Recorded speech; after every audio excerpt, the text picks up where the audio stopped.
Bonjour et bienvenue sur ce guide, les 10 étapes d'une vente immobilière. J'ai créé ce guide dans le but de vous accompagner de manière simple et transparente pour que vous puissiez aborder votre projet sereinement.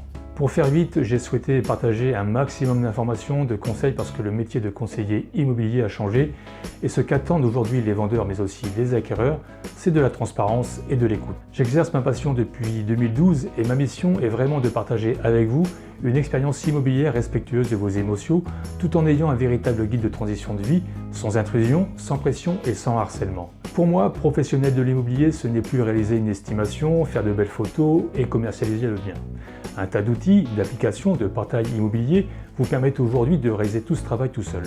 Alors oui, il y a des pièges, oui, il y a des étapes cruciales et incontournables, mais la priorité doit être mise sur le projet et non plus sur le profit. Ce guide est fait pour vous mettre en évidence les vraies clés qui vous permettront de concrétiser votre projet. On ne va pas se mentir, tout le monde rêve de vendre sa maison au meilleur prix dans les plus brefs délais. Mais comment y parvenir de la meilleure des manières en prenant en compte vos émotions? Mon approche est le fruit d'une réflexion basée des expériences vécues personnellement. Lorsque nous vendons notre maison ou appartement, nous sommes tous confrontés à 4 sources d'émotions brutales. La première source est le deuil des souvenirs. Par exemple, la naissance de ses enfants et tout ce qui va avec. Il est donc important de faire entendre et de bien comprendre qu'il faut faire le deuil des souvenirs, qu'ils soient positifs ou négatifs. Deuxième source, le deuil des relations. À chaque logement, il y a un socle de relations qui se sont nouées. Les voisins, les collègues, des commerçants, des parents d'élèves à l'école, toute une vie sociale qui s'est organisée autour du logement dont vous devez faire le deuil. Troisième source, le deuil de ses habitudes.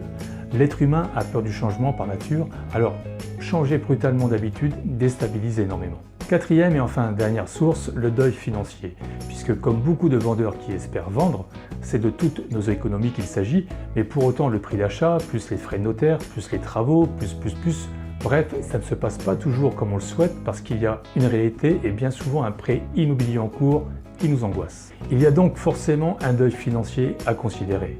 Si le profit est mis en avant au détriment du projet global, alors surviennent les plus grosses erreurs que beaucoup font et qu'il est difficile de rattraper. Vous comprenez maintenant pourquoi je suis attaché à comprendre et à entrer dans le détail de votre projet.